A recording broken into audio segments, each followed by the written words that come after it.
소녀는 명백히 재벌의 딸이었지만 가족의 반대를 무릅쓰고 가난한 남자와 결혼했다. 결혼한 지 몇 년 후 그녀는 자신이 세상에서 가장 행복한 여자가 될 거라 생각했을 때 평소에 200원도 내지 못하는 가난한 남편이 갑자기 수백만 원을 들여 놀이공원 전체를 빌려 다른 여자와 아이를 꿰어내는 것을 알게 되었다. 그리고 경비원의 말을 통해 여자는 남편이 이미 3년 전부터 부자순위 상위 10위 안에 들며 수억 대의 그룹 총수가 되었다는 사실을 알게 되었다. 진실을 알게 된 여자는 순간적으로 무너졌다. 남편은 돈이 없었던 것이 아니라 자신과 딸에게 돈을 쓰기 싫었던 것이다. 그래서 마음이 식은 그녀는 딸에게 외삼촌에게 가서 함께 살고 싶은지 물었다. 하지만 딸은 엄마가 사람을 잘못 봤다고 생각했다. 세상에는 닮은 사람이 많으니 엄마가 착각했을 수도 있다고 생각했다. 그래서 여자는 남편이 집에 돌아오면 제대로 물어보기로 했다. 그런데 두 사람이 노점을 접고 집에 돌아왔을 때 그녀가 남편에게 따지기도 전에 남편은 엄격하게 꾸짖으며 하루 종일 힘들게 일하고 돌아왔는데 따뜻한 밥 한 끼도 없다고 말했다. 남자가 이렇게 당당한 것을 보자 여자는 마음속에 약간의 동요가 생겼다. 그 후 남자는 딸을 위해 특별히 산 과자를 꺼내며 애정을 담아 딸에게 먹였다. 이 모습을 본 여자는 정말 자신이 잘못 본 것이라 생각했다. 그런데 여자가 부엌에서 요리를 마치고 나왔을 때 딸이 소파에서 의식을 잃고 쓰러져 있는 것을 발견했다. 남편이 가져온 과자를 확인한 후에야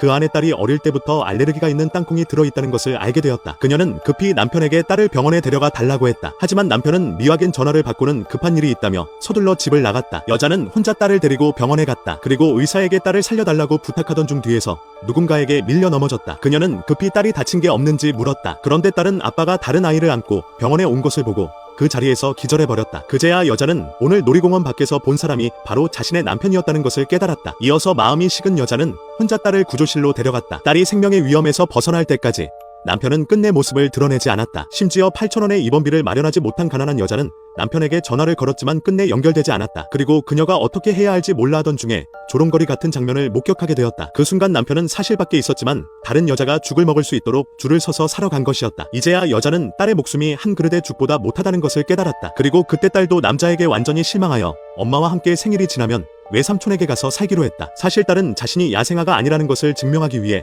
아빠를 초대해 다른 아이들과 함께 아파트 단지 박정원에서 생일 파티를 열기로 했던 것이다. 그러나 딸의 생일 파티 날 딸이 아빠에게 줄 선물을 준비하고 있을 때 약속대로 생일을 축하하러 올 아빠는 끝내 나타나지 않았다. 이로 인해 다른 아이들은 딸이 거짓말을 한다고 생각하며 딸을 야생아라고 비웃었다. 그런데 딸이 항변하던 중 아빠가 다른 아이를 데리고 나타난 것을 보게 되었다. 하지만 딸은 아빠가 자신의 생일을 축하하러 온 줄 알았다. 아빠는 이미 약속을 완전히 잊어버리고 우연히 첫사랑의 딸과 산책을 하다가 정원에 잘못 찾아온 것이었다. 그리고 첫사랑의 딸은 딸이 아빠를 뺏으려 한다며 즉시 주권을 선언했다. 이를 본 다른 아이들은 딸이 거짓말쟁이라고 생각하며 그녀를 비웃기 시작했다. 첫사랑의 딸은 여기서 멈추지 않고 딸이 아빠에게 줄 토끼 인형을 밟아버렸다. 혼란 속에서 딸은 실수로 상대를 밀쳤고 그러자 남자는 첫사랑의 딸을 안쓰럽게 일으켜 세운 후 딸에게 사과하라고 했다. 심지어 달려온 여자가 공정한